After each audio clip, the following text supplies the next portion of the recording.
1000포인트. 오늘 코스피가 하루 만에 올라간 폭입니다. 비율로는 18%에 가깝습니다. 상승률로도 상승폭으로도 역대 1위입니다. 종전 기록은 18년 전 글로벌 금융위기 한복판에서 한국과 미국이 통화 수합을 맺었다고 발표한 그날이었는데 오늘이 그 기록을 넘어섰습니다. SK하이닉스는 상한가에 갔습니다. 그런데 오늘 개인 투자자는 7조 원어치를 팔았습니다. 한 달 내내 외국인이 던지는 물량을 받아내던 그 손이 정작 올라오는 날 놓았습니다. 오늘은 그 이야기를 하겠습니다. 삼성전자, SK하이닉스 주주 여러분, 오늘은 좀 웃으셨습니까? SK하이닉스가 171만 8천원, 30%로 마쳤습니다. 이 회사가 상한가를 친 건 11년 전에 가격 제한 폭이 30%로 넓어진 뒤로 처음입니다. 삼성전자도 26만 5천원으로 28%가 올랐습니다. 삼성전자로서는 25년 만에 가장 크게 오른 하루입니다. 코스피는 6,595로 마치면서 6,500선을 되찾았고요. 아침에는 개장하고 6분 만에 사이드카가 걸렸는데 지난 한 달 내내 보던 매도 사이드카가 아니라 매수 사이드카였습니다. 이 힘은 간밤 뉴욕에서 왔습니다. 마이크로소프트가 실적을 발표하면서 클라우드 매출이 1년 전보다 43% 늘었고 AI에 쓰겠다고 잡아둔 투자 계획도 그대로 가져가겠다고 밝혔습니다. 시장이 붙들고 있던 걱정이 여기서 풀렸습니다. AI에 돈을 너무 많이 쓰는 것 아니냐, 이제 줄어들 차례 아니냐는 걱정이었는데 정작 돈을 쓰는 쪽이 안 줄이겠다고 한 겁니다. 그 걱정이 거쳤다는 해석에 미국 반도체가 통째로 올랐고 그 흐름이 오늘 아침 우리 시장으로 넘어왔습니다. 여기까지가 오늘 오른 이유입니다. 그런데 오늘 진짜 봐야 할 숫자는 지수가 아닙니다. 오늘 시장에서 산 쪽과 판 쪽을 갈라보면 그림이 완전히 달라집니다. 오늘 외국인이 7조 원 가까이 샀습니다. 대체거래소까지 더하면 8조 원이 넘습니다. 기관도 샀습니다. 그리고 개인이 7조 원어치를 팔았습니다. 그런데 이번 달 내내 이 그림은 정확히 반대였습니다. 숫자로 남아 있습니다. 이번 달 코스피가 빠진 날이 11번이었는데 그중 9번을 개인이 순매수했습니다. 빠지는 날마다 받아냈다는 뜻입니다. 지난 화요일 지수가 10% 넘게 무너지고 서킷 브레이커까지 걸렸던 그날에도 개인은 4조 3천억 원어치를 샀습니다. 그날 던진 건 외국인이었고 받아낸 건 개인이었습니다. 한 달을 그렇게 받아낸 손이 오늘 올라오는 날 놓았습니다. 오늘 봐야 할 건 이 지점입니다. 먼저 이거부터 말씀드리겠습니다. 오늘 파신 분들 잘못하신 게 아닙니다. 이번 달 초에 8,300이던 지수가 지난 목요일에 5,500대까지 내려왔습니다. 한 달 만에 30% 넘게 빠진 겁니다. 그 사이 서킷 브레이커가 걸렸고 매도 사이드카는 셀 수 없이 걸렸습니다. 그 한 달을 매일 계좌를 열어가면서 받아내신 겁니다. 그렇게 오래 맞고 나면 사람 마음에서 일어나는 일이 있습니다. 올라오는 게 기회로 안 보이고 문으로 보입니다. 드디어 나갈 수 있는 문발입니다. 손실을 조금이라도 줄여서 나가고 싶고 다시 내려가기 전에 정리하고 싶어집니다. 오늘 7조 원은 그 마음이 모인 숫자입니다. 겁이 많아서 판 게 아니라 한 달을 받아내봤기 때문에 판 겁니다. 여기서 한 가지를 같이 놓고 보겠습니다. 지난 수요일에 SK하이닉스가 지난 분기 성적표를 내놨습니다. 영업이익 60조 원이 넘는 회사가 세운 기록 가운데 가장 좋은 숫자였습니다. 그날 값은 12% 넘게 빠져서 136만 원으로 마쳤습니다. 그리고 오늘 같은 회사가 상한가로 171만 8천 원입니다. 이틀 만에 35만 원 넘게 되돌아왔습니다. 그 사이 이 회사에서 새로 발표된 실적은 없습니다. 공장이 늘어난 것도 아니고 팔던 물건이 바뀐 것도 아닙니다. 움직인 건 회사가 아니라 시장이 그 회사를 얼마나 믿느냐 하는 믿음의 수위였습니다. 그런데 그 수위를 우리는 값으로 읽습니다. 그래서 이런 일이 벌어집니다. 값을 기준으로 삼으면 내려갈 때도 팔고 올라올 때도 팔게 됩니다. 내려갈 때는 무서워서 팔고 올라올 때는 안도해서 팝니다. 방향은 정반대인데 결과는 같습니다. 판단이 잘못돼서가 아니라 값이라는 기준이 원래 그렇게 생겼습니다. 이번 달 우리 시장은 하루 안에서 위아래로 평균 6% 넘게 지수로는 460포인트씩 움직였습니다. 이런 장에서 값을 보고 결정하시면 그날 몇 시에 화면을 보셨느냐가 결정을 대신하게 됩니다. 그래서 오늘 하나만 챙겨가셨으면 합니다. 오늘을 얼마 올랐던 날로 기억해 두시면 다음에 이런 날이 왔을 때 또 값을 보고 결정하시게 됩니다. 대신 이렇게 적어 두시면 좋겠습니다. 오늘 나는 무엇을 보고 결정했나? 화면에 뜬 숫자였는지 아니면 그 전에 미리 정해둔 내 기준이었는지 말입니다. 오늘 날짜 옆에 그 한 줄이면 됩니다. 다음에 흔들리실 때 꺼내보실 게 생기거든요. 한 달 전에 오늘 같은 날이 오면 이렇게 하겠다고 정해두셨던 분은 오늘 그대로 하셨을 겁니다. 정해두신 게 없었다면 오늘 아침 화면이 대신 정해줬을 거고요. 지난 한 달과 오늘 하루가 같이 알려주는 게 있다면 폭락에도 폭등에도 같은 실수를 하게 만드는 건 시장이 아니라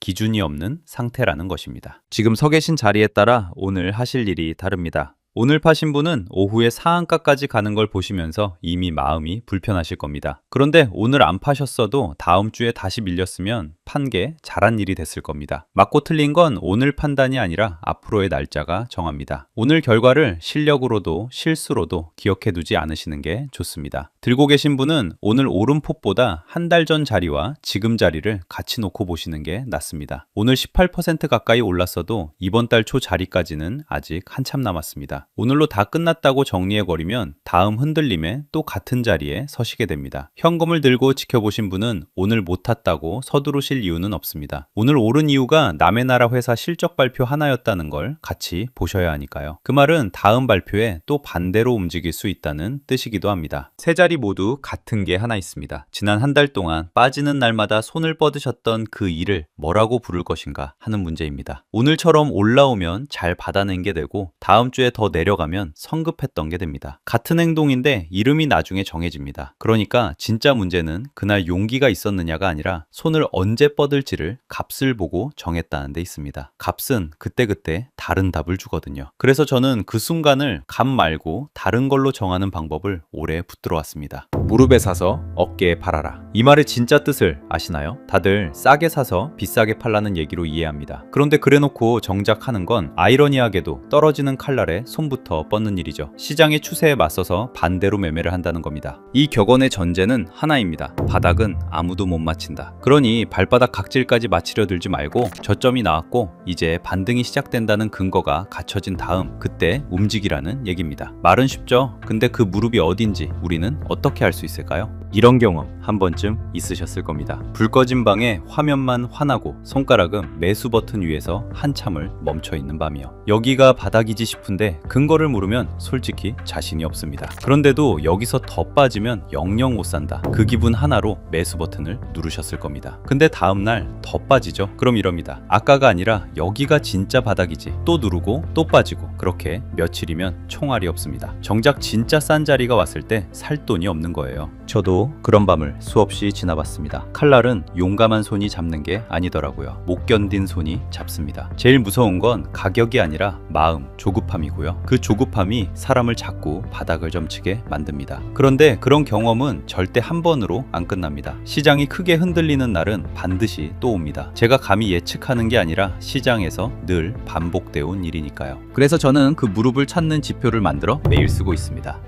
일봉 차트라면 주식이든 코인이든 가리지 않고 나눠서 모으는 분할 매수 기준에 맞는 자리가 오면 차트에 표시가 하나 뜹니다. 근데 이 지표라는 녀석 성격이 좀 고약합니다. 웬만해선 신호를 잘 안 주거든요. 한번 보여드릴까요? 먼저 우리 삼성전자입니다. 2년치 일봉인데요. 표시는 여기 이게 답니다. 이 긴 오르막 내내 단 한 번도 안 뜹니다. SK 하이닉스도 볼까요? 여기도 몇 개 없죠? 주가가 올라가는 구간에서는 신호가 잘 안 뜨는 걸 볼 수 있습니다. 추세를 판단하는데도 분명 도움이 되는 지표입니다. 나스닥 차트도 한번 확인해 볼까요? 테슬라는 좀 더 자주 뜨네요. 오르내림이 심했으니까요. 분할로 사모으기 좋은 곳에서 신호가 뜬 걸 알 수가 있습니다. 엔비디아 차트에서는 명확합니다. 조정의 저점 구간들에서 신호가 제대로 뜬 모습입니다. 코인도 보겠습니다. 이더리움 차트는 신호가 상당히 자주 뜨는데 거의 4년간 가격이 박스권을 형성하면서 움직이고 있기 때문인 것 같습니다. 비트코인 차트도 아까 엔비디아와 마찬가지로 조정의 저점 구간에서 신뢰도 높은 신호를 발생시키고 있습니다. 규칙이 보이시죠? 가격이 많이 오른 자리엔 지표가 안 뜹니다. 눌렸다가 반등이 시작되는 자리에서만 뜹니다. 비싸면 안 사는 겁니다. 지표를 만들고 나서도 꾸준히 보완, 수정을 많이 했습니다. 최근 업데이트한 내용 중에 가장 핵심적인 부분이 있는데요. 장중에 신호가 떴다가 마감 때 사라지는 노이즈를 없앴습니다. 봉이 마감으로 확정되기 전엔 절대 안 뜨고요. 거래량이 안 실린 자리도 그냥 지나갑니다. 쉽게 설명드리자면 가격은 바닥을 한 번 더 파고 내려가는데 떨어지는 힘은 오히려 식어가는 엇갈림. 흔히 우리가 알고 있는 다이버전스 상황에서만 신호가 발생한다고 생각하시면 되겠습니다. 그게 먼저 잡히고 매수세가 실린 장악형 양봉이 마감까지 버텨내야 그제야 그 무릎 표시가 뜹니다. 무릎이란 게 그런 자리입니다. 발바닥은 지나보내고 돌아섰다는 근거가 갖춰진 자리요. 확인 매매라고도 하죠. 그럼 고점 근처에서는 어떠냐? 달아오른 과열 구간에선 지표가 아예 눈을 감아버립니다. 분명히 말씀드리지만 이 지표는 파는 자리를 찍어주는 지표가 아닙니다. 어찌 보면 어깨에서 더 사겠다고 덤비는 건 막아준다고도 볼 수 있죠. 거죠. 그리고 지표에 표시가 한번 뜨면 14일 정도는 쉽니다. 이 기간은 설정도 가능한 부분입니다. 그리고 큰 추세 안에서는 직전보다 낮은 가격이 와야만 다음 신호가 뜨고요. 가격이 크게 올라서 추세가 바뀌게 되면 그때는 기준을 새로 잡습니다.